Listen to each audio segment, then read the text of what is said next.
اور جہاں فقط علم آیا وہ بھی کیسا علم؟ آوندہ علم ہے. صحیح علم ہوتا تو پھر بھی بات تھی. صحیح علم آئے تو پھر بھی ہے. اس لیے کہ قرآن کا علم، حدیث کا علم، نقلیات کا علم، یاد رکھو نقلیات مہدی موعود علیہ السلام کو ہر کس و ناکس سمجھ نہیں سکتا، سمجھانے کی ضرورت پڑتی ہے. ابھی کسی نے کہا کہ صاحب نقلیات مہدی کو ہر شخص سمجھ سکتا ہے. میں نے مقرر نے کہا، پر معذرت کے ساتھ ان سے کہتا ہوں کہ مہدی موعود علیہ السلام کی نقلیات کو ہر شخص سمجھ نہیں سکتا. کیا قرآن کو ہر شخص سمجھ سکتا ہے؟ قرآن کو سمجھنے کے لیے مفسر کی ضرورت ہوتی ہے نہیں ہوتی؟ دو چیز ہونا، یا تو مفسر ہونا یا پھر قرآن کی تفسیر کرنے کے لیے نور ایمان کی ضرورت ہو. جب نور ایمان ہوگا تو پھر مفسر کی ضرورت نہیں ہوتی. اسی طرح نقلیات مہدی کو سمجھنے کے لیے بھی نور ایمان کی ضرورت ہے. اگر نور ایمان نہیں ہے تو نقل آپ کی سمجھ میں نہیں آتی. آپ بولیں گے سب قرآن کہتا ہے لعلکم تعقلون، سمجھ کے لیے آیا ہے. لعلکم تتفکرون، لعلہم یدبرون، تو کیا یہ سب تدبر کرنا، غور و فکر کرنا کیا قرآن میں آیا نہیں ہے؟ جو بات ہماری سمجھ میں نہیں آتی وہ قرآن میں کیسے آ سکتی ہے؟ میں بولتا ہوں کہ کیا قرآن میں یہ بات آئی ہے کہ تمہاری سمجھ میں آنا چاہیے؟ کیا قرآن میں یہ بات آئی ہے کہ عابد خرمیری کی سمجھ میں آنا چاہیے؟ یہ تو بات نہیں.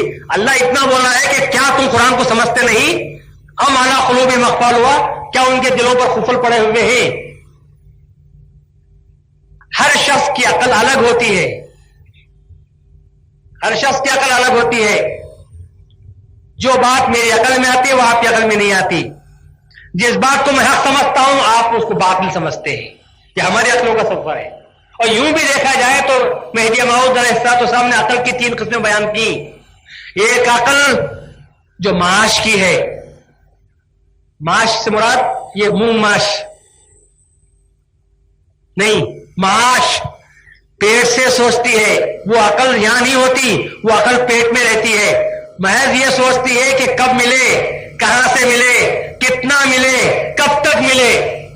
یہ عقل معاش جو فقط اپنا فیوچر بنانے کی سوچتی ہے، جو سوچتی ہے کہ سب میں میرے بیوی بچے کیسے پلیں گے.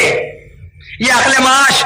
عقل معاش میں قرآن کی بات نہیں آ سکتی. عقل معاش میں بازار کی بات آتی ہے، عقل معاش میں سود کی بات آتی ہے، عقل معاش میں بینک کی بات آتی ہے، عقل معاش میں دھوکے کی بات آتی ہے، عقل معاش میں لوگوں کا ہڑپ کرنے کی بات آتی ہے، عقل معاش میں غیر غلط بات آتی ہے. عقل معاش میں قرآن کی بات نہیں آتی. اس کے بعد عقل معاد جو فقط آخرت کی سوچتا ہے. عقل معاد میں بھی قرآن کی بات سمجھ میں آنے والی نہیں، وہ تو بہت جنت و دوزخ کو دیکھتا رہتا ہے. مہدی موعود نے فرمایا عقل نور میں قرآن کی بات سمجھ میں آتی ہے. تو عقل کی 3 قسمیں فرمائی. اب میں پوچھتا ہوں جو لوگ یہ کہتے ہیں کہ صاحب نقل مہدی ہے تو ہماری سمجھ میں کیوں نہیں آتی، میں کہتا ہوں عقل کو عقل نور بناؤ تو تمہاری سمجھ میں بات آئے گی. عقل معاش میں سمجھ میں نہیں آتی، عقل معاد میں سمجھ میں آنے والی بات نہیں ہے. جب عقل نور میں آؤ تو پھر سمجھ میں بات آنے والی ہے.